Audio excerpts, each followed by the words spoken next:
Madame, Monsieur, bonsoir et merci d'être sur Télé Africa dans le cadre de ce grand rendez-vous en rapport avec l'élection présidentielle prévue le 12 avril 2025, une élection présidentielle dont la campagne électorale a été officiellement ouverte le samedi 29 mars dernier sur l'ensemble du territoire, mais également dans la diaspora, puisque les Gabonais disséminés à travers le monde ont également, selon ce qui est consacré par la Constitution de la République, le droit de pouvoir s'exprimer le 12 avril et de voter le prochain président de la République gabonaise, celui qui va donc présider aux destinées du Gabon pour les 7 prochaines années. Ils sont 8 candidats sur la ligne de départ depuis le 29 mars dernier. Ils sillonnent les différentes localités du Gabon au contact des populations afin de mettre en relief les principales articulations de leur projet de société. Dans le cadre de cette émission présidentielle 2025, la parole aux candidats. J'ai le plaisir de recevoir l'un de ces 8 candidats en la personne d'Alain-Claude Bilibinzé. Monsieur Bilibinzé, bonsoir. Bonsoir. Merci beaucoup d'avoir accepté l'invitation de Télé Africain. Je vous remercie de m'avoir invité.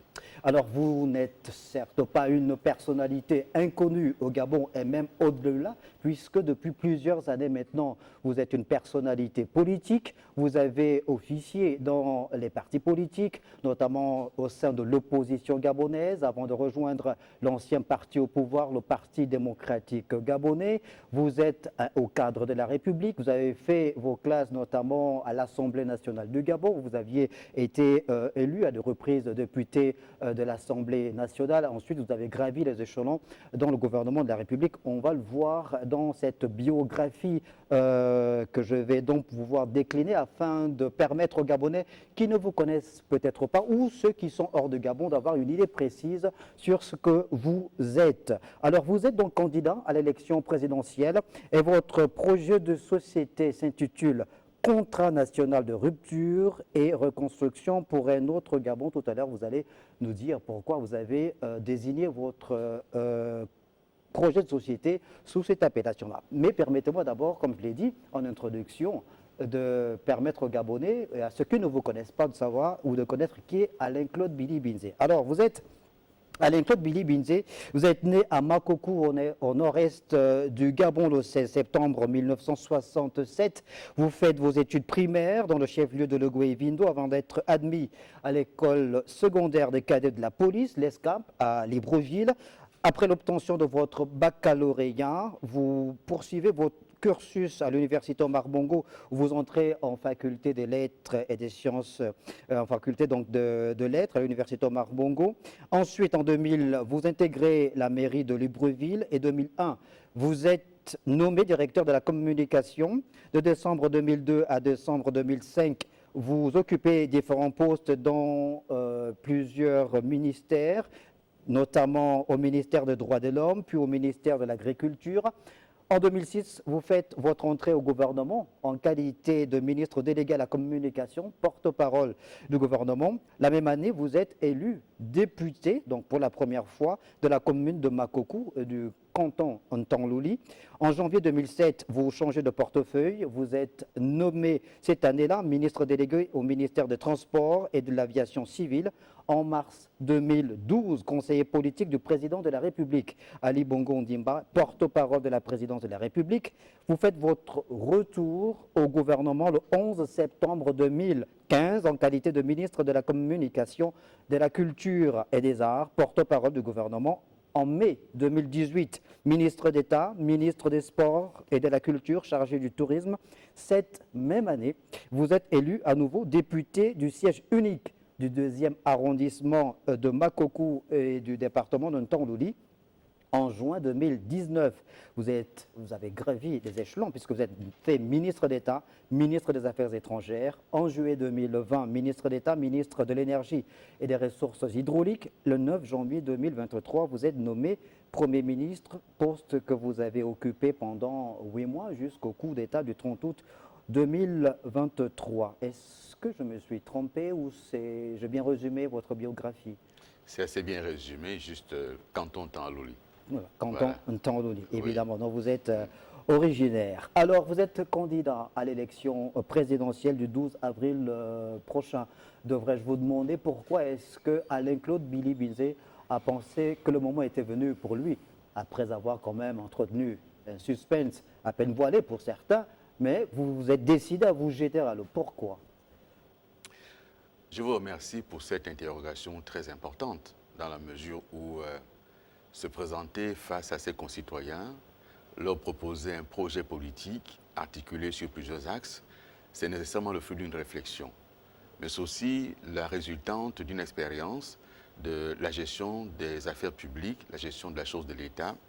C'est également une expérience des rencontres avec les Gabonaises et les Gabonais, où qu'ils se trouvent ici sur le territoire national, à l'intérieur du pays comme dans la capitale, et aussi bien au niveau de la diaspora. Il arrive toujours une interrogation. Pourquoi s'engage-t-on en politique? Il y en a qui s'engagent en politique pour accomplir une carrière administrative. Il y en a qui s'engagent en politique sans jamais avoir réfléchi à une idée pour le pays. Il y en a qui s'engagent en politique juste pour accompagner les autres. Je me suis engagé en politique et vous l'avez rappelé, j'ai fait mes classes dans l'opposition. C'est le lieu, si vous permettez, de saluer ceux qui m'ont accompagné ou ceux que j'ai accompagnés dans cette opposition et auprès de qui j'ai appris. Paul Mbabessol, bien sûr, mais pas que lui. Je voudrais me souvenir pour l'histoire, pour la mémoire et pour la contemporanéité de Maître Fabien Méré, qui m'a accompagné, qui m'a beaucoup appris et auprès de qui j'ai notamment découvert la question de l'état de droit, la question de la protection, de la défense des libertés. Avec Fabien Méré, nous avons créé Légitime Défense pour entrer dans les prisons et lutter contre la torture dans les commissariats de police, les lieux de détention provisoires et les prisons. Anakli Bichielo, qui n'est plus de ce monde, lorsque j'ai eu des problèmes à l'université, Maître Fabien Méré, Anakli Bichielo, le défunt Pierre Monsard, mais également Auguste Moussirou Mouyama ont été là pour moi, pour m'accompagner.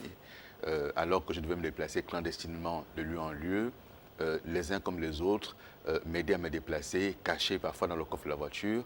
Ce que les Gabonais ne savent pas, c'est tout ce que j'ai traversé. Je me suis retrouvé un beau matin banni de la société. En tant que leader estudiantin, parce qu'on vous a fait le reproche d'avoir été l'un des meneurs de ce mouvement de protestation au sein de l'université Omar Bongo. On vous avait fait passer où, pour certains, vous étiez un véritable agitateur à l'université. Écoutez, nous avons les faiblesses de notre jeunesse, mais aussi les qualités de nos activités de jeunesse. Je me suis engagé et donc, oui, j'ai souffert de cela. Mais j'ai été banni. Je n'avais plus le droit à un passeport. Je n'avais pas le droit de quitter le territoire national. Je n'avais pas le droit de m'inscrire dans une université francophone, quelle que soit dans le monde. Et tout ceci pour des faits qui n'ont jamais été avérés. Et donc, j'ai traversé cette période, une période de désert où j'ai perdu des amis, j'ai perdu des relations personnelles. J'étais un peu celui qui avait tout raté. Parce que vous étiez devenu indésirable. Exactement. Mais j'ai su trouver, grâce aux amis que je viens d'évoquer, la force en moi-même de repartir. Parce qu'ils ont cru en moi, ils ont su m'encourager. Et moi, j'ai gardé cela. Lorsque je peux tendre la main, je tends la main, j'encourage. Et donc, pour en revenir à votre question, c'est fort de toutes ces expériences, fort d'un engagement politique de longue date, fort aussi de l'expérience que j'ai eue de la gestion des affaires publiques, que je me suis dit, il faut oser aujourd'hui proposer à mes compatriotes une offre politique. Cette offre politique, j'espère qu'on va en parler en détail, elle est fondée sur la question de la rupture. La rupture avec un système qui n'a pas permis au Gabon de se développer, rupture au plan économique, rupture au plan diplomatique, rupture au plan politique, rupture au plan social, pour apporter aux Gabonaises et aux Gabonais des réponses concrètes par rapport à ce que je sais de ce qu'est le quotidien des Gabonaises et des Gabonais, mais aussi ce que j'espère être la place du Gabon dans le concert des nations. Donc ce Gabon qui doit à nouveau rayonner, dont la voix doit à nouveau être entendue au-delà de nos frontières, et ce Gabon qui a été toujours le phare de la diplomatie au sein de notre Afrique centrale. Et donc, c'est tout cela. J'ai choisi le moment présent de cette transition pour indiquer que la transition aurait dû servir à remettre le pays sur les bons rails, mais la transition a trahi ses promesses. Alors, Alain-Claude Billy-Bizet, votre projet de société s'intitule donc Contrat national de rupture et reconstruction pour un autre Gabon. Vous vous inscrivez donc dans la rupture. Certains de vos adversaires estime que vous ne pouvez pas incarner cette rupture. On se rappelle de l'élection présidentielle de 2009 où André Mbaobam, passé de l'autre côté, s'était fait présenter devant le peuple gabonais comme étant le candidat de l'interposition.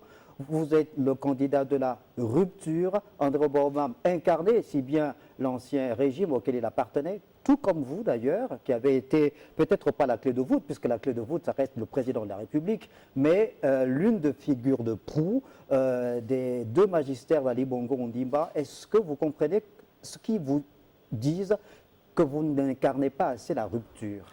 Est-ce que vous pensez que celui qui n'a pas été dans un système peut rompre avec le système? J'incarne la rupture parce que j'ai été dans ce système, je le connais, je l'ai vécu de l'intérieur, j'en connais ce qui a pu être les forces, j'en connais aussi les faiblesses et j'estime qu'aujourd'hui, le moment est venu d'entendre la voix des Gabonais. Pourquoi les Gabonais ont applaudi le coup d'État du 30 août? Ils l'ont applaudi parce que ce coup d'État a prétendu venir mettre un terme à un système. Ce coup d'État a prétendu venir mettre le PDG hors de la gestion de l'État. Mais aujourd'hui, qu'observe-t-on?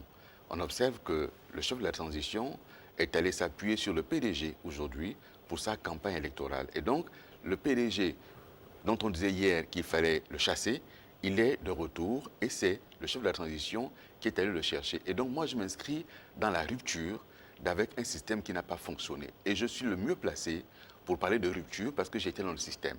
L'autre est dans la continuité de ce système-là, avec les mêmes hommes, aux mêmes fonctions, les mêmes pratiques. Regardez la campagne électorale qui est menée. Elle est point pour point identique aux différentes campagnes menées par Ali Bongo. Regardez ce qui est fait. C'est exactement les mêmes personnes qui étaient hier aux responsabilités politiques pour accompagner les campagnes d'Ali Bongo, qui sont aujourd'hui aux responsabilités pour accompagner celles-ci. Et donc moi, je m'inscris en faux et je suis, moi, aujourd'hui, engagé à rompre avec ce système. Regardez bien ce qui se passe.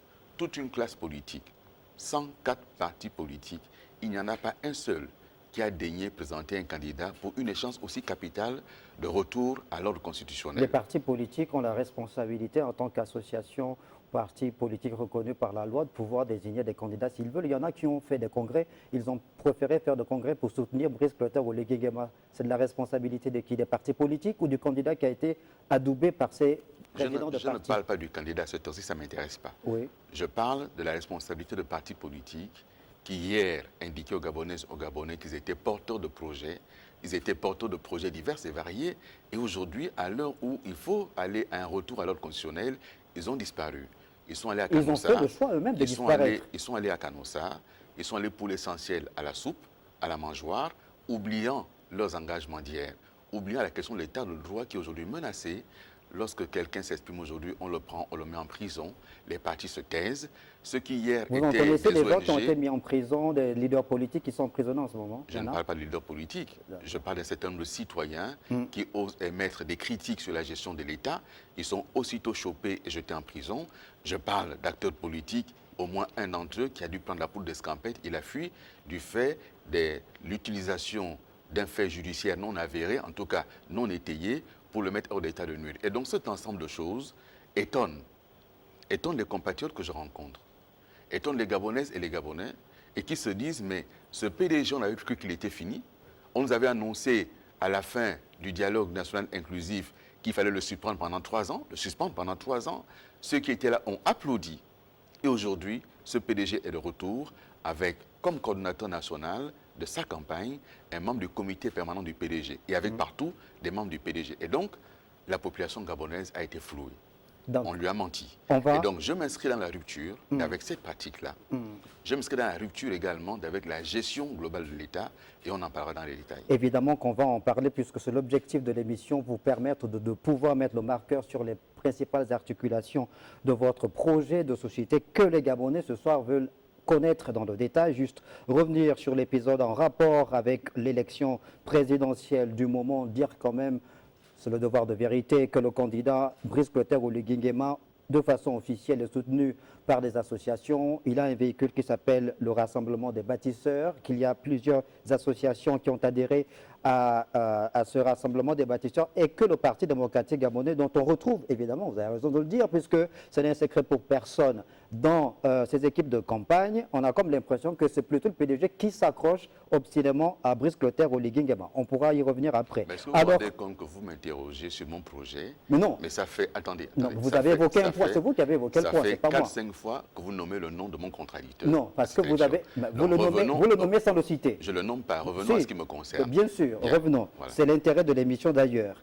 Alors, ce que je trouve intéressant dans votre démarche, c'est que vous aviez, depuis plusieurs semaines maintenant, pris le soin de faire un peu le tour du Gabon à travers une caravane pour aller au contact des populations afin de connaître un peu leurs conditions de vie, d'échanger avec elles au plus proche de ces populations-là. C'est le pari de la proximité pour refonder la confiance citoyenne. C'est comme ça que vous avez résumé ces échanges avec ces populations gabonaises. Vous êtes proche de ces populations depuis quelques jours maintenant et ce 31 mars 2025, vous avez fait une conférence de presse au cours de laquelle vous avez fait une annonce, jugée comme étant une annonce phare par vous dans cette campagne électorale, puisque vous avez officiellement annoncé que si vous êtes élu au soir du 12 avril 2025, vous allez acter la création d'un revenu universel garanti de 150 000 francs CFA visant à redonner dignité et espoir aux Gabonais. Pouvez-vous nous en parler un peu plus de ce revenu universel garanti? Je me suis rendu sur le terrain auprès des populations que je n'avais jamais quittées. Je suis reparti maintenant en tant que citoyen, porteur potentiellement d'un projet présidentiel, pour échanger avec eux. Parce que je n'ai pas souhaité bâtir un projet de société avec des experts qui auraient pu rédiger de belles notes. J'ai souhaité m'inspirer de l'expérience pratique de terrain. Et je suis rentré dans des domiciles. Je suis rentré dans les maisons. Et dans toutes les maisons dans lesquelles je suis rentré, 3 préoccupations majeures. Premièrement, le chômage des jeunes. Deuxièmement, la question de la qualité de la vie simplement. Troisièmement, la pauvreté. La pauvreté. Je rentre dans une maison, je trouve un père de famille retraité. Retraité d'une entreprise qui n'a pas versé ses cotisations sociales et donc qui se retrouve aujourd'hui à la retraite sans aucune pension. Et dans sa maison, il a 3-4 enfants qui ont eu des diplômes mais qui ne travaillent pas. Son épouse ne travaille pas non plus, je m'en inspire. Et j'estime aujourd'hui que notre pays dispose d'assez de ressources pour qu'il n'y ait pas sur notre territoire de personnes sans aucun revenu, de personnes abandonnées, des veuves sans ressources, des personnes handicapées qui portent un handicap lourd, des personnes du 3e âge sans aucun soutien et les jeunes diplômés. J'ai donc articulé 3 propositions. D'abord, accompagner les jeunes diplômés en mettant en place un amortisseur social qui permette aujourd'hui de ce qu'on appelle le minimum jeunesse. Lorsqu'on sort de sa formation diplômée, la première année, l'État maintient pour ce jeune une allocation qui correspond à 80% de la bourse qu'il percevait. Celui qui n'avait pas de bourse, on va réajuster. À la 2e année, ça tombe à 60%. Si au bout de cette 2e année, il n'a toujours pas trouvé un emploi, l'État l'installe dans sa toute première entreprise individuelle pour qu'il arrive à s'en sortir. Ça, c'est pour ceux qui est de la jeunesse. Après, il y a le minimum vieillesse pour accompagner le 3e âge qui souffre. Ces personnes qui aujourd'hui n'ont pas travaillé, n'ont pas de retraite, n'ont pas de pension et qui aujourd'hui se retrouvent seuls. Comment faire? Ce sont des nationaux, ce sont des Gabonais, il faut les accompagner. Je parle de ceux que j'ai vus sur le terrain. Et ces personnes sont extrêmement nombreuses et qui attendent de l'État un certain nombre de secours. Mais justement, c'est la question que je voulais vous poser par rapport au nombre. Combien de personnes peuvent-elles être impactées justement par ce revenu universel garanti selon vous? J'ai indiqué qu'il va y avoir une enquête sociale pour tenir compte des catégories qui ont été listées. Nous avons un recensement général de la population qui n'est pas terminé et donc personne aujourd'hui ne peut dire exactement le nombre de personnes qui peuvent être impactées. Pour autant, il vaut mieux prévoir cela parce qu'à vue de nez, il y en a beaucoup. Prenons une tranche allez, on va dire 100 000 personnes. 100 000 personnes qui recevraient 150 000 francs CFA par mois. Cela, ça ramènerait à 180 milliards par an. 180 milliards par an, c'est beaucoup moins élevé que les fonds de souveraineté, les fonds politiques du président de la République, qui sont à 250 milliards. Donc chacun fera des efforts. On va aller raboter dans ces fonds politiques. On ira raboter dans les fonds de fonctionnement de certaines institutions.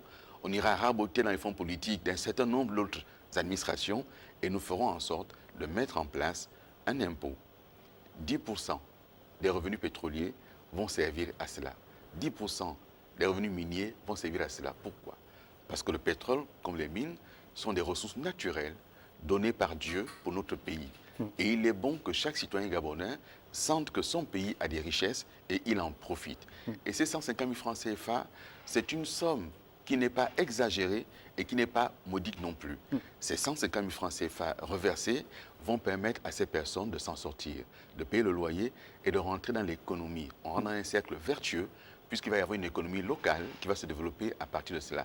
Et donc l'État ne perd pas totalement puisque par cela, on relance l'économie et on fait en sorte que chacun soit aujourd'hui acteur de cette économie. Ça pourrait Donc, coûter combien? Est-ce que vous avez fait une estimation de ce que pourrait coûter justement en fonction de la taille, de la cible, du nombre de personnes que pourrait coûter justement ce revenu universel garanti?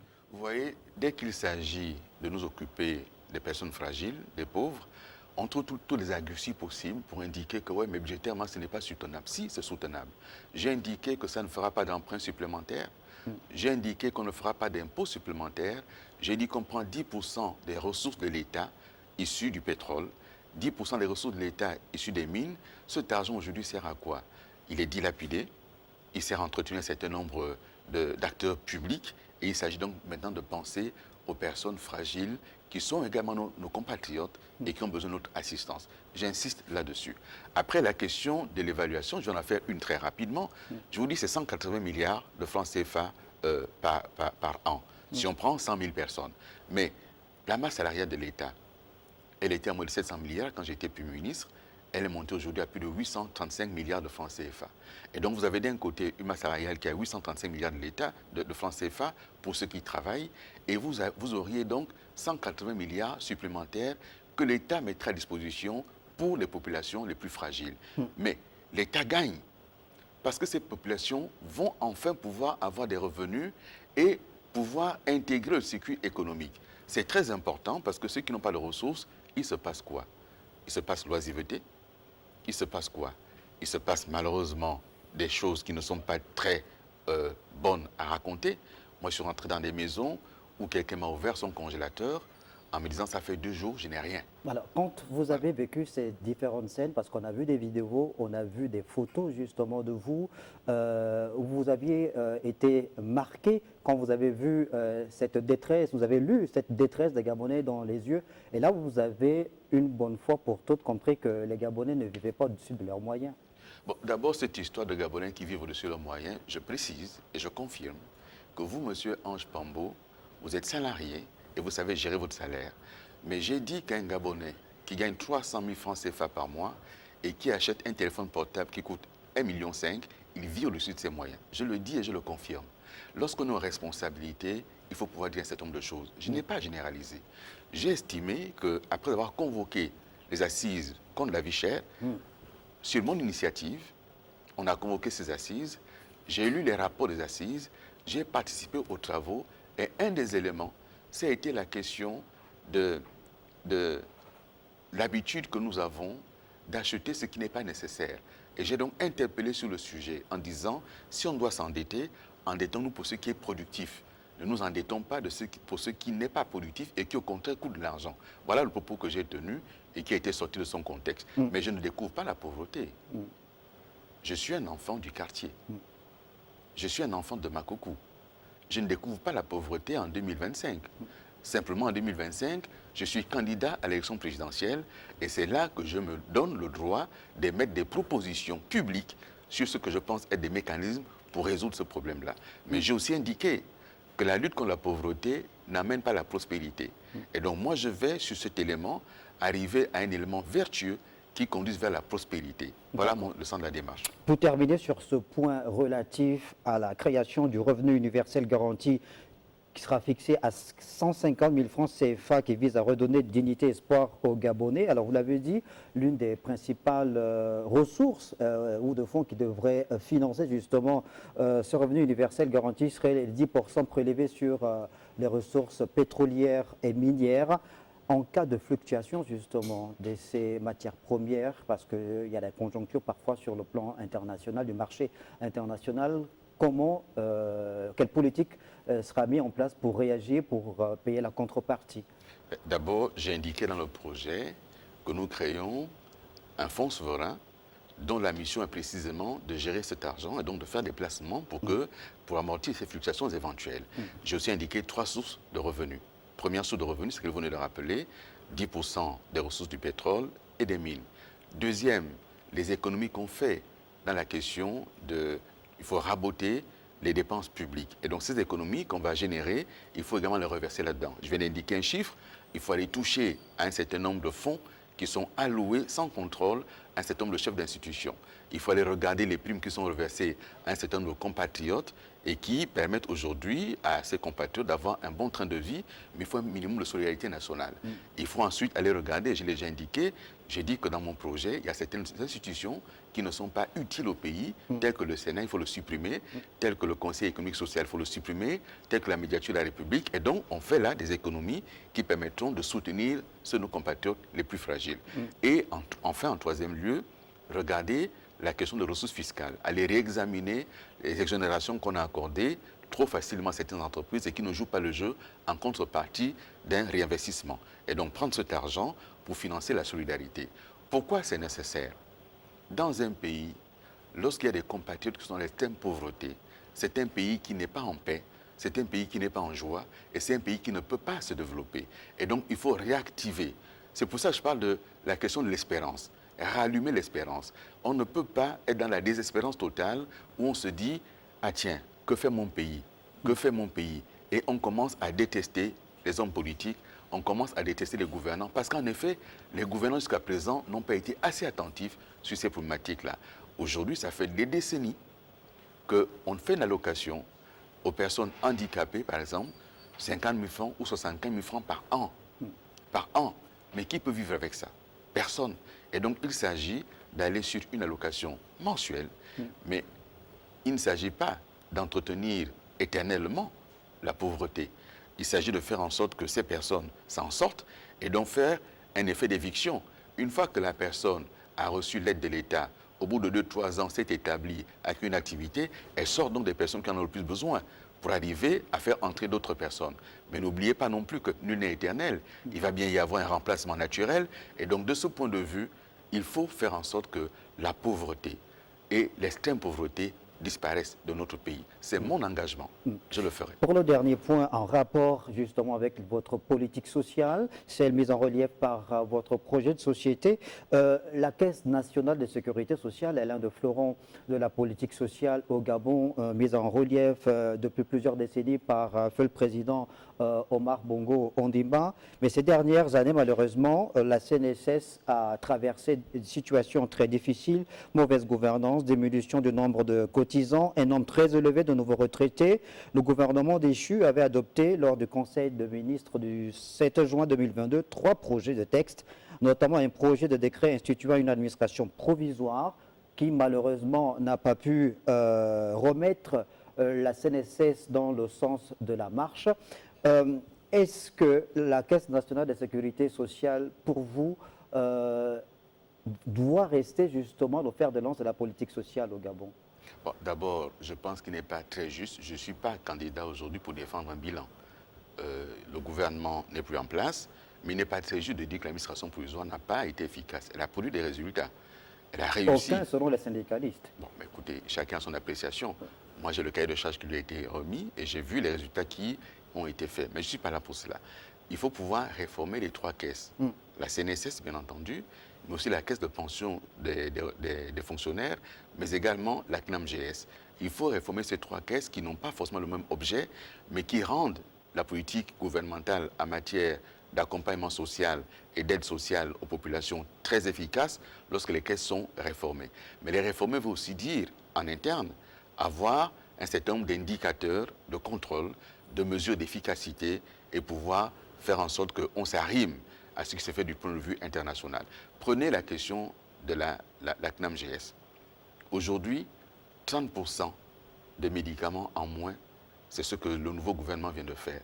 Ils ont baissé de 30% les médicaments remboursés. Aujourd'hui, à Port-Gentil, par exemple, une seule pharmacie prend les abonnés CNAMGS, les assurés, 80 personnes par jour. Et donc, si vous êtes la 80e personne, vous avez votre ordonnance, vous devez attendre le lendemain. Dans Libreville, aujourd'hui, il y a des pharmacies qui ne servent que jusqu'à midi, les abonnés CNAMGS. Il faut réorganiser tout ceci. il faut bien financer la CNAMGS parce que c'est un outil très important d'accompagnement sur la question de la santé. Et la santé est au cœur de mon projet. Moi, président, la question de la gratuité de la santé, la question de l'accès aux médicaments. Mais quelle santé? D'abord, la prévention. Nous mettons beaucoup d'accent sur le curatif. Il faut revenir sur la prévention. La prévention, c'est aussi la question de l'environnement. Regardez Libreville aujourd'hui, il n'y a plus du tout de service d'assainissement de Libreville. Lorsque j'étais dans les quartiers et que j'ai vu toutes ces zones inondables et inondées, on se demande pourquoi est-ce qu'on se plaint qu'on ait autant de personnes souvent de paludisme. Il faut donc pouvoir travailler en amont sur la question de la Le prévention. problème, c'est qu'on estime qu'il y a eu une forme de déconstruction méthodique de tous les acquis du Gabon depuis 1960 au fil des années. Comment expliquer justement qu'on ait pu réaliser de grands projets et qu'aujourd'hui on se retrouve dans ce genre de situation? Mais parce qu'on a oublié l'humain. Et moi, je suis là pour mettre l'humain au centre de la question politique. Lorsque j'entends qu'on va construire la cité de la démocratie, les populations qui vivent à Sotega, à Sosiga, n'iront pas dormir là-bas.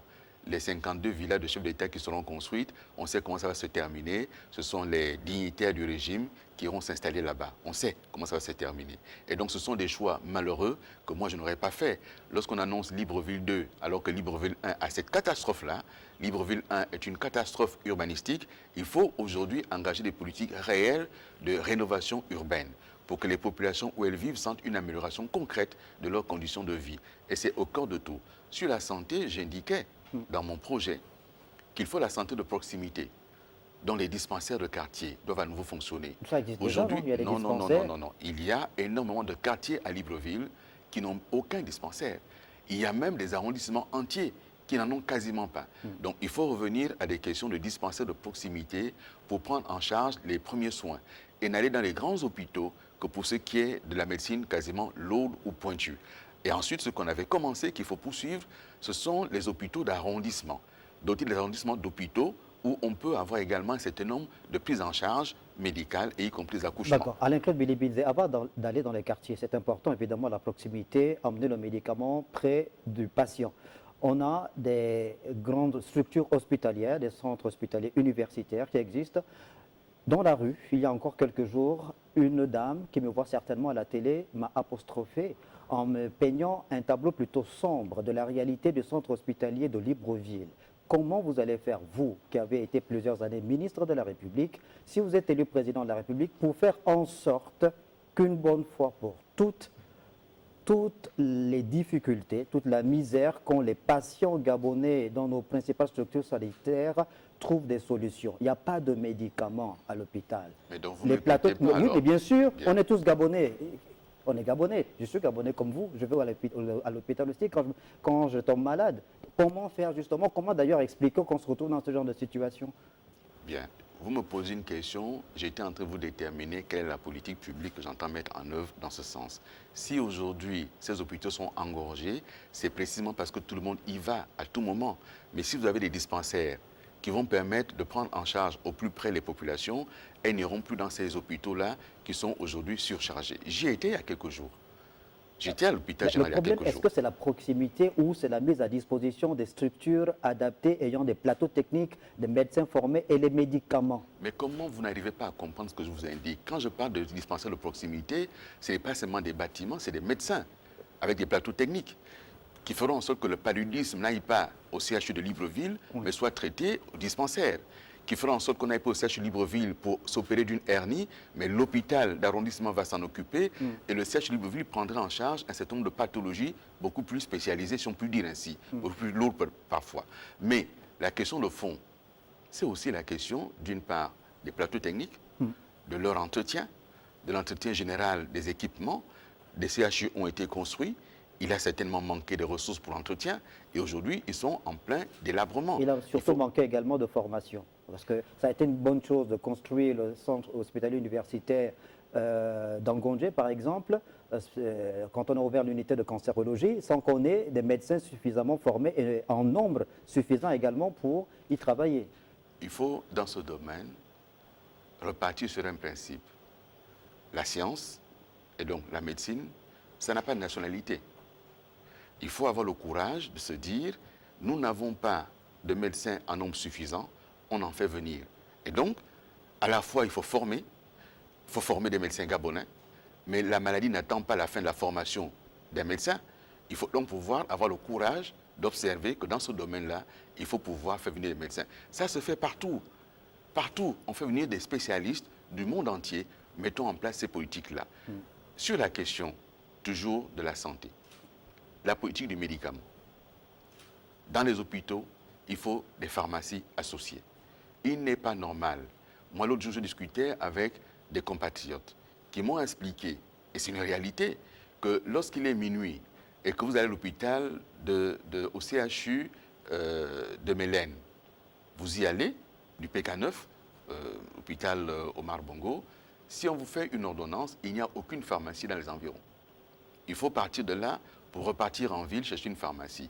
Et donc, les hôpitaux doivent avoir des pharmacies intégrées pour prendre en charge les médicaments. Donc, les patients. Donc, la question du médicament, disponibiliser le médicament, nous avons indiqué qu'il va falloir faire en sorte que le médicament aille au plus près des populations, y compris dans les zones rurales. Donc, c'est essentiel. Moi, lorsque je parle de rupture, c'est effectivement remettre l'homme au cœur des politiques publiques que nous mettrons en place. On a parlé de social, notamment à travers le revenu universel garanti. Vous venez de parler de la santé. Parlons de l'employabilité, notamment l'employabilité des jeunes, les réponses apportées par rapport au fort taux de chômage observé chez les jeunes. Vous dites la jeunesse est la force du Gabon, mais trop de jeunes restent sans emploi. Je m'engage à créer des opportunités, des secteurs clés et à soutenir l'entrepreneuriat. Comment? Bon, d'abord, j'ai indiqué que je ferais prendre au pays un tournant libéral, clair et assumé. Je crois que c'est l'entreprise qui crée la richesse et c'est l'entreprise qui embauche, qui recrute. Nous ne pouvons pas continuer à ne compter que sur les grandes entreprises. Il faut aussi la PME, il faut même l'entreprise individuelle. Il faut donc arriver à créer les conditions pour que l'entrepreneuriat devienne une réalité. Il faut que le monde de l'entreprise soit dynamique. Il faut libérer le génie gabonais. Et les domaines existent qui ne sont pas aujourd'hui explorés. Nous avons une façade maritime très importante. La surface maritime du Gabon est presque égale à la surface terrestre, si on inclut le plateau continental et la zone économique exclusive. Il faut donc pouvoir, au Gabon, avoir là-dessus la question d'une industrie en ce qui concerne la pêche et toute la valeur ajoutée qu'on peut apporter, toute la chaîne des valeurs sur la question du poisson, par exemple. Nous n'avons pas aujourd'hui de port de débarquement. Nous n'avons pas aujourd'hui un armement gabonais. Nous n'avons pas aujourd'hui une industrie de la pêche. Donc, ce sont des secteurs importants. On ne pourra pas régler la question du chômage des jeunes si on ne règle pas la question de la diversification de l'économie, donc de créer de nouvelles sources de croissance. L'agriculture sera également une source de croissance. Le numérique, dans le projet, sur la réforme du système scolaire, nous mettons en place des incubateurs numériques dans les lycées pour que les gamins apprennent déjà à pouvoir créer une entreprise individuelle. On est en train jusque-là d'attendre le résultat des incubateurs qui ont été créés de 2009 à 2023, par exemple. Il y a eu plusieurs séminaires, plusieurs rencontres, des start-up, semble-t-il, créées, dont on a du mal jusqu'à aujourd'hui à pouvoir mesurer. Est-ce que c'est une raison pour s'arrêter? Mesurer les résultats. Non, je n'ai pas dit que c'était une raison. Donc moi, je parle de mon projet, vous me parlez du Non, passé. je veux surtout que vous vous appuyez sur les éléments qui nous prouvent, qui nous montrent que ce sont des projets viables. Mais ils sont viables. Il va falloir digitaliser l'administration. Il faut digitaliser les services. Il faut faire en sorte, par exemple, dans la lutte contre la corruption, de limiter la circulation des billets de banque et donc de tout digitaliser. Mais qui va le faire? Ce sont les start-up. L'État ne va pas le faire. L'État met en place des politiques publiques pour arriver à digitaliser. Mais il faut faire appel aux entreprises pour le faire. Lorsque j'ai été ministre de l'économie numérique, nous avons travaillé à démocratiser l'accès à Internet en faisant en sorte qu'on puisse amener la fibre optique par voie aérienne. C'est nous qui avons signé cette convention qui a démocratisé Internet. C'est nous qui avons mis en place le SING, l'incubateur qui fonctionne aujourd'hui et qui fonctionne très bien. Et ensuite, il faut maintenant l'accompagner pour qu'à son tour, elle aide les uns et les autres à ouvrir leur start-up. Mais ce n'est pas tout. Lorsque je parle du numérique, je parle également de la question de l'agriculture. Pourquoi c'est essentiel? Plus de 90% de ce que nous consommons est importé. Mais c'est là un domaine essentiel à développer, non seulement pour créer de l'emploi, diversifier l'économie, mais également pour la question de l'indépendance dans ce domaine. Il faut absolument la souveraineté dans le domaine alimentaire. Alain Et Claude donc, Bilibili, vous avez dit des choses qui ont un rapport direct évidemment avec votre projet de société, mais avant, n'allons pas vite. On va y revenir. On va revenir sur la question de l'agriculture puisque c'est un pan important évidemment. Restons sur la jeunesse, sur ce que vous voulez faire pour faire en sorte que les jeunes, comme vous le dites dans votre projet de société, aient un avenir stable et prometteur. Est-ce que vous repartez d'abord à la base avant d'arriver au sommet? Parce que là, vous êtes en train de développer un pan qui nous montre évidemment qu'on est comme à la fin d'un cycle, au bout du cycle. Qu'en est-il de la base en termes de formation, ces jeunes-là? mais vous me posez une question, je tente de vous répondre. Vous avez parlé de l'employabilité des jeunes, mais si on en parle, c'est qu'il y a des jeunes qui ont besoin d'emploi. Et donc, ceux qui ont déjà besoin d'emploi, qu'est-ce qu'on fait pour qu'ils trouvent de l'emploi? Quelle catégorie des jeunes? Est-ce que ce sont des jeunes chômeurs? Est-ce que ce sont des jeunes qui sont sortis du circuit scolaire? Est-ce que ce sont des jeunes scolarisés? Est-ce que c'est des jeunes qui sont dans les centres de formation Mais professionnelle? celui qui est dans le centre n'est pas encore en demande d'emploi. Nous parlons ici d'abord des jeunes diplômés en quête d'emploi. D'accord. Pour ces jeunes diplômés en quête d'emploi, un peu plus haut, je vous ai dit, on met en place un amortisseur social pour les aider à subvenir à leurs besoins avant de trouver un emploi. Mais je vous ai indiqué également que pour trouver un emploi, il faut créer les conditions de l'emploi et donc créer une dynamique sur l'emploi en faisant en sorte de prendre un tournant libéral. On ne peut pas créer les conditions de l'emploi si l'entreprise n'existe pas, n'est pas dynamique et ne recrute pas. Il y a la fonction publique, bien entendu. Il y a des besoins importants. On a parlé de la santé. Il y a des besoins importants dans le domaine de l'enseignement également, dans le domaine de l'administration. Beaucoup de nos administrations à l'intérieur du pays sont vides. Il faut donc là aussi des politiques publiques pour accompagner. Donc sur cette question de l'emploi des jeunes, si on veut créer les questions de l'emploi, il faut d'abord s'attaquer à la question de l'économie. Donc il faut dynamiser l'économie. Il faut ensuite la question de la formation. Lorsque j'évoquais l'agriculture, il n'y a pas d'agriculture sans formation. Donc, dans mon projet, c'est au moins un lycée agricole par province. Dans mon projet, j'ai vu qu'on a fait venir des tracteurs, mais qui va les réparer? Qui va les conduire? Qui va les entretenir? Et donc, il faut de la formation dans ce domaine-là sur la machinerie agricole. Il faut de la formation également sur l'épandage qu'on peut faire pour la question des engrais, des pesticides, etc. Il faut de la formation sur la question ensuite de toute la chaîne de valeur. Comment on fait la production, comment on fait la transformation, comment on fait la commercialisation. Et donc, c'est des secteurs importants à développer. Oui. Sur ce point, Alain Claude Bilibili, justement, pour rester dans le cadre de la formation, il y a certains jeunes, certaines associations ou organisations non gouvernementales qui se plaignent du fait que les bassins industriels dans notre pays qui existent, dans leur cahier de charge, n'accordent pas une place prépondérante à la formation des populations locales, notamment les jeunes. Aujourd'hui, on a Ivindo Iron, par exemple, pour ce qui est de la province de Logua-Ivindo. Le bassin industriel de Moanda est un vieux bassin industriel. Il y a des récriminations comme ça qui sont émises à chaque fois par les jeunes. Est-ce qu'il faut tendre vers cette politique-là, faire en sorte que les jeunes qui habitent dans les alentours de ces différents bassins industriels puissent être impactés par ces projets-là?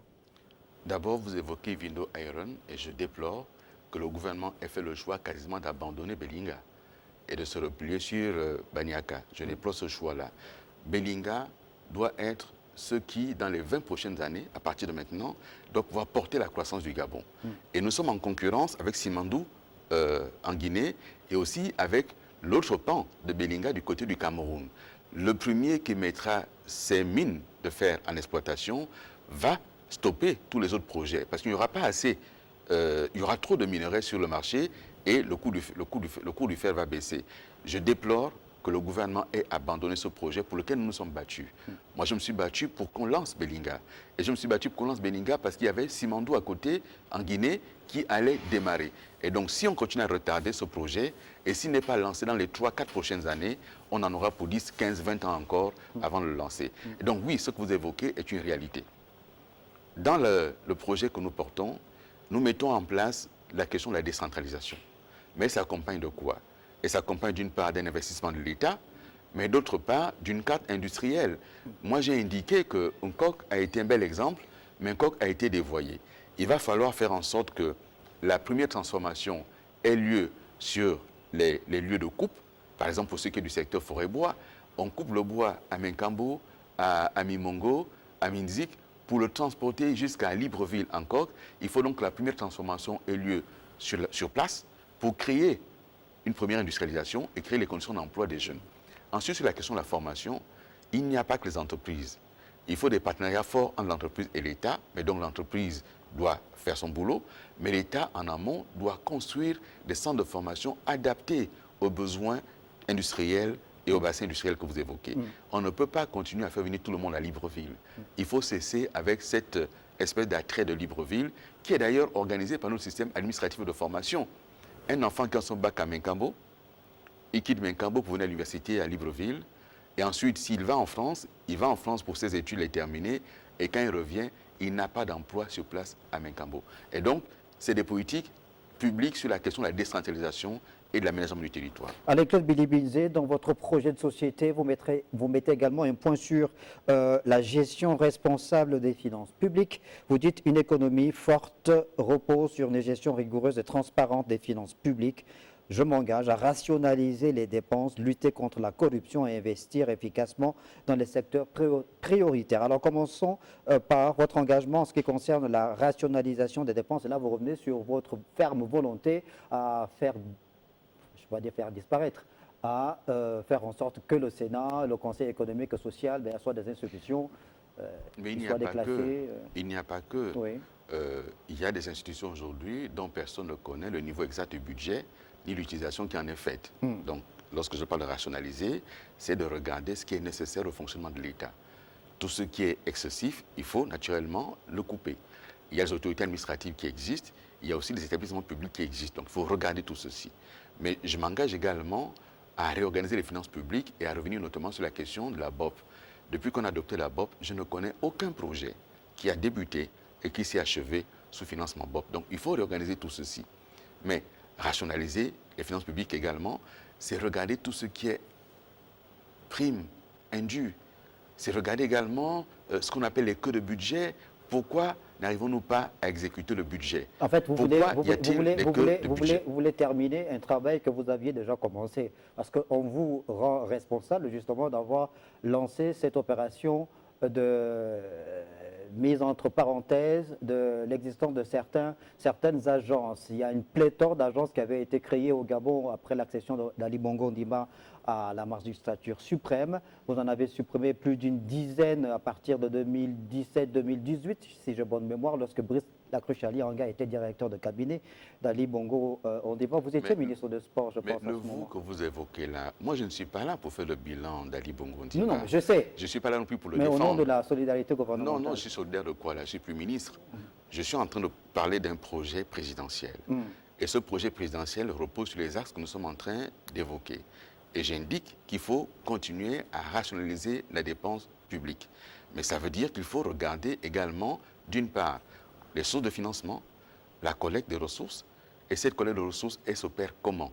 Et ensuite, l'utilisation qui en est faite. Je vous dis, nous ne savons pas exactement comment est exécuté le budget de l'État. Il n'y a que quelques techniciens du ministère qui disent au gouvernement, ça a été exécuté à telle hauteur. Moi, j'ai été ministre. Et un beau matin, on vous dit, telle ligne est épuisée. Mais je ne l'ai pas engagée, l'épuiser comment? Un beau matin, on vous dit, mais vous ne pouvez plus engager. Mais pourquoi?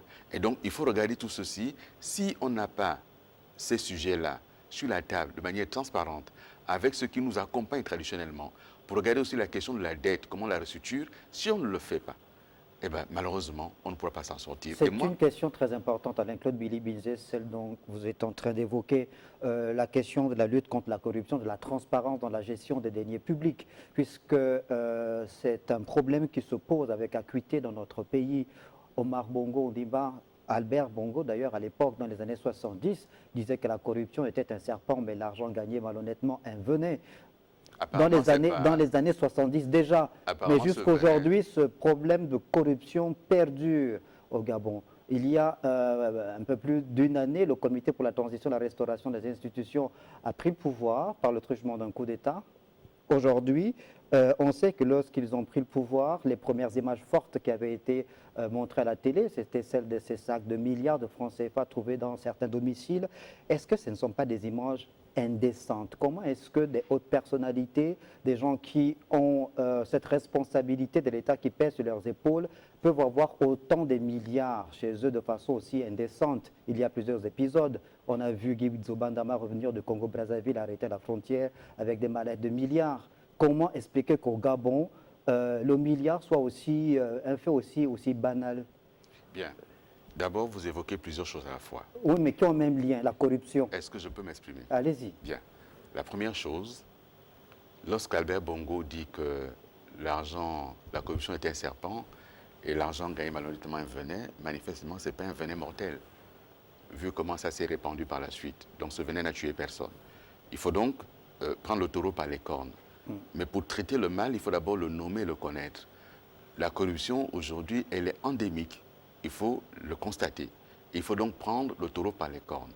Vous évoquez l'autorité de la transition. Mais la corruption commence par quoi? Elle commence par le non-respect de la loi. Lorsqu'on accorde des marchés publics sans appel d'offres, sans mise en concurrence, pour des centaines de milliards de francs CFA, on met en place les conditions de la corruption. Lorsqu'aujourd'hui, on finance une campagne électorale par le secteur privé, par des entreprises qui ont des marchés au Gabon, c'est de la corruption. Lorsqu'aujourd'hui, on fait en sorte qu'une entreprise préfinance les travaux publics, c'est potentiellement de la corruption. Lorsqu'il y a quelques jours, la Banque mondiale est obligée de sanctionner un administratif gabonais, c'est la Banque mondiale qui est obligée de le sanctionner, ça veut dire que la justice n'a pas fonctionné. Et donc, la question de la lutte contre la corruption, c'est d'abord la question de l'état de droit. C'est d'abord la question d'une justice indépendante qui fait son travail. Il y a des signalements, il y a des enquêtes et les coupables sont punis. Le problème aujourd'hui, c'est que la justice, telle qu'elle fonctionne, et moi je me battrai pour une vraie indépendance de la justice, telle qu'elle fonctionne, elle est forte avec les faibles, elle est faible avec les puissants. Il faut que la justice soit à nouveau forte et respectée. Et la corruption. Donc vous dites à nouveau, elle a été forte. Quand vous dites à nouveau forte, elle n'a jamais été forte. Selon ce que vous êtes en train de décliner vous-même, le tableau que vous brossez est un tableau sombre, donc elle n'a jamais été forte. Il fut un temps où, dans notre pays, on pouvait rendre justice. Mais depuis pas mal de temps, depuis plusieurs années déjà, écoutez, moi je ne sais pas jusqu'où il faut remonter, mais il fut un temps quand même où le procureur dans ce pays était craint. Il fut un temps où le magistrat était craint. Et puis, il y a un moment, le magistrat est devenu l'ami de tous les commerçants. Et donc, il faut mettre un terme à tout ceci. Vous avez évoqué les images fortes tout à l'heure. Moi, je ne peux pas vous laisser confirmer ce genre de choses. Non, parce que on a vu. Sur mon place. Vous avez vu. Attendez. Je ne suis pas le seul d'avoir vu ces images. Attendez, ce qu'on a vu, c'est une chose. Est-ce que ce qu'on a vu est réel? Je n'en sais rien. La justice ne s'est pas encore prononcée. J'observe d'ailleurs que ce pouvoir, alors qu'ils ont dit que c'était de l'argent trouvé dans des domiciles, ils l'ont utilisé sans aucune décision de justice. De même qu'ils ont utilisé les voitures qui ont été saisies chez des particuliers, ils les ont redistribuées. De même qu'ils ont redistribué les maisons, les terrains, sans aucun cadre juridique adapté. Et donc voilà un pouvoir qui est venu soi-disant restaurer les institutions et qui est le premier à donner des coups de boutoir à la justice gabonaise. Et donc moi je mettrai un terme à cela. Sur la question de la corruption, j'avais discuté, j'étais en 2013, conseiller d'Ali Bongo.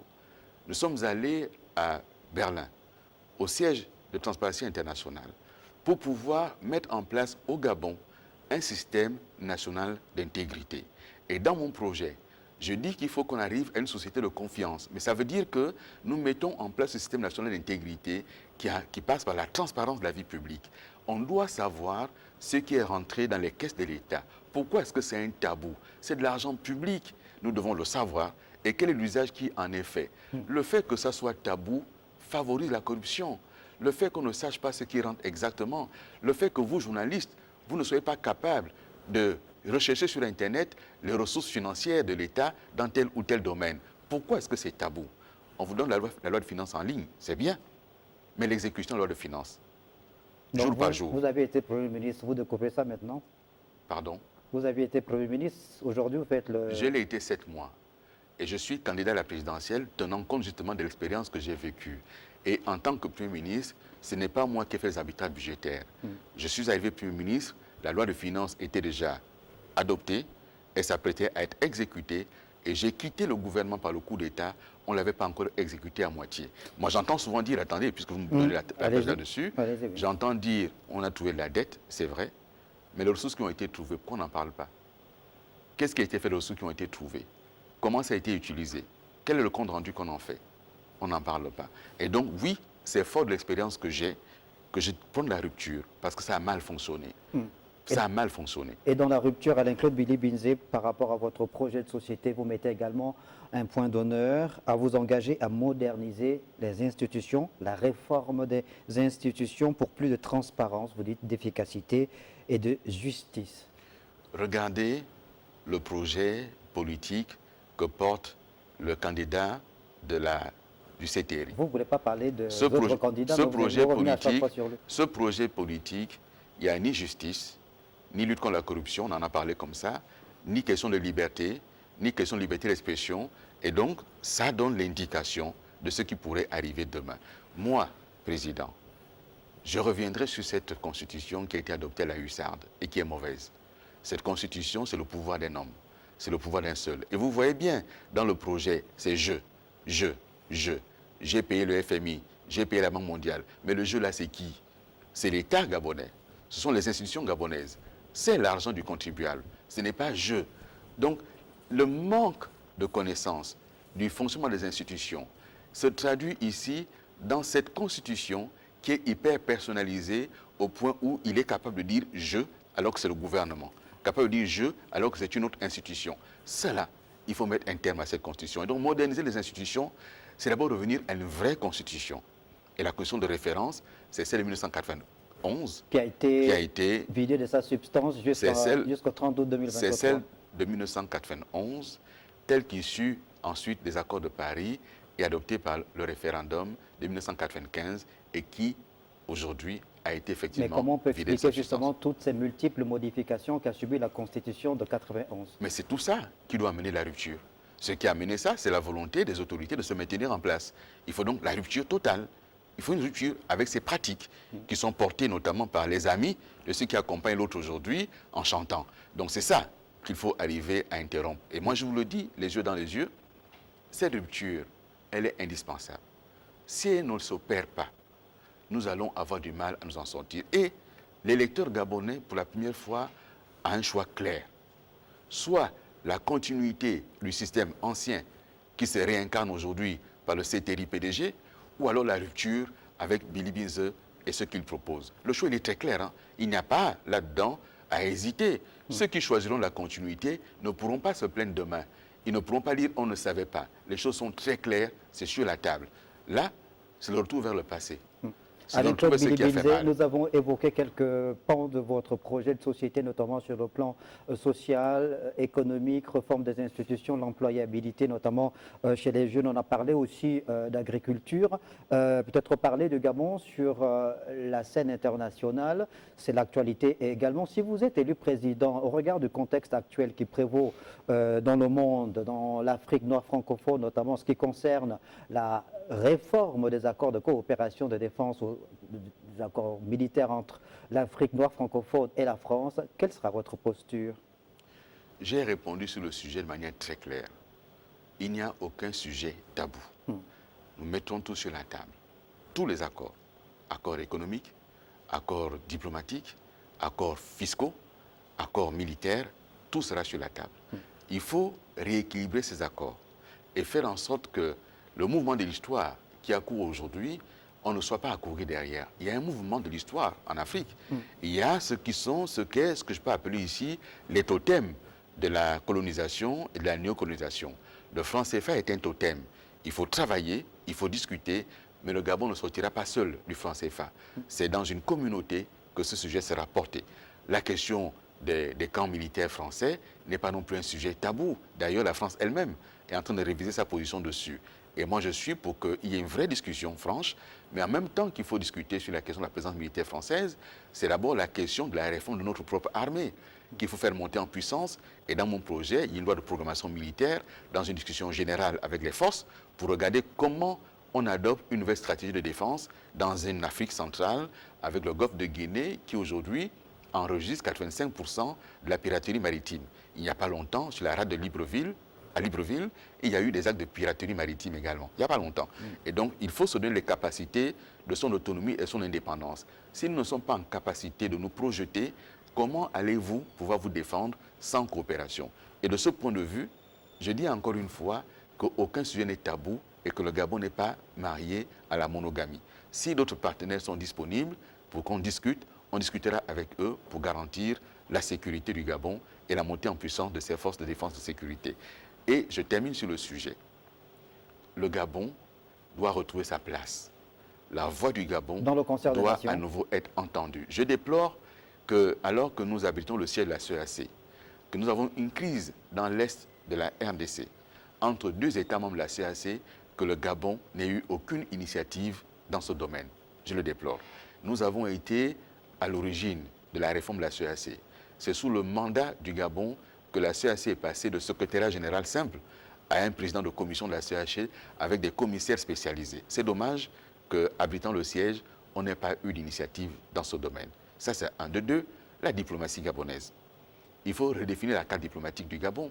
Nous ne pouvons plus être présents partout et ne pas être en capacité de soutenir cette présence. Donc nous avons des pans entiers qu'il faut réorganiser, qu'il faut réviser. Et Là, moi, vous parlez des chancelleries du Gabon dans le monde. je parle des chancelleries du Gabon dans le monde, mais je parle surtout de la politique diplomatique du Gabon, qui doit être une politique qui s'oriente davantage vers l'économie. Elle est plutôt axée davantage en ce moment sur le développement durable. Est-ce une mauvaise chose d'abord sur le selon prestige. Non, d'abord sur le prestige. Parce que nous sommes présents de manière extraordinairement élevée par rapport à d'autres États africains. Je prends Mais par souvent exemple, cité comme étant un pays leader dans le domaine du développement durable. non, mais là on parle de plusieurs choses. Oui. Nous sommes leaders dans le développement durable, mais est-ce que Oui. nous sommes contraints par exemple d'être présents en Chine, au Japon, en Corée, en Inde? On peut faire des choix. Est-ce que nous sommes obligés d'avoir une représentation diplomatique en Allemagne, en Belgique, en France, en Espagne, en Italie? Il faut faire des choix. Et donc de ce point de vue, mieux on fera des choix, mieux on dégagera des marges de manœuvre financières pour que nos ambassadeurs aient des conditions de vie plus décentes que c'est le cas aujourd'hui. Et donc cette politique-là, nous la mettrons en place, mais un meilleur accompagnement de la diaspora également. Dans mon projet, il y a la question d'un haut conseil des diasporas qui sera mis en place pour mieux accompagner la diaspora. Cette diaspora est multiple. Il y a une diaspora qui s'est installée, qui travaille, qui est là, dont on ne parle pas souvent. Il y a une diaspora d'étudiants qu'il faut accompagner et il y a des compatriotes qui ont fini leurs études et qui doivent rentrer. Ce haut conseil sera un interlocuteur privilégié pour l'État. Et à côté de cela, j'ai indiqué qu'en supprimant le Sénat, on augmente le nombre de députés pour qu'il y ait 7 députés des Gabonais de la diaspora.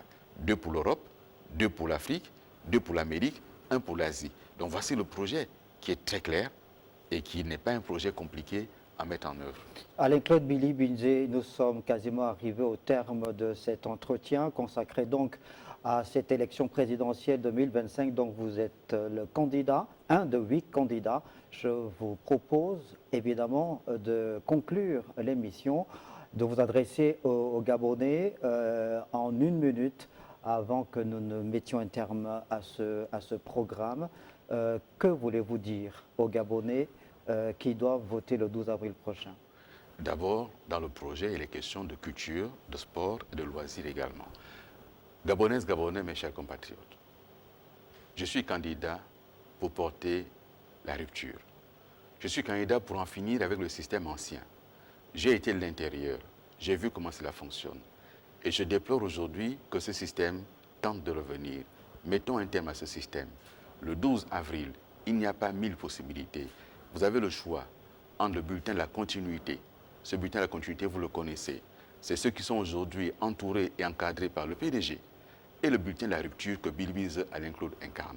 Je vous invite à choisir le bulletin de la rupture et de l'espérance. Parce que notre Gabon a besoin d'espérance. Et parce que cette espérance, je l'incarne. Je l'incarne parce que j'ai vécu de l'intérieur. Je l'incarne parce que j'ai une expérience. Et je sais que ceux qui se préparent contre le Gabon, si d'aventure c'est les autres qui passent, nous aurons que nos yeux pour pleurer. Je vous invite à faire le bon choix. Pas besoin d'avoir 1000 réflexions, vous n'avez que 2 choix possibles. Le choix de la continuité avec les autres ou le choix de la rupture avec Alain-Claude Billy Binzé, le choix auquel je vous appelle pour le 12 avril 2025. Merci. Merci Alain-Claude Billy Binzé d'être passé sur le plateau de l'émission présidentielle 2025, La parole au candidat. Nous vous avons donc reçu pour mettre le point sur les principales articulations de votre projet de société. Ainsi se referme ce programme. Merci de l'avoir regardé et bonne suite des programmes sur Télé Africa.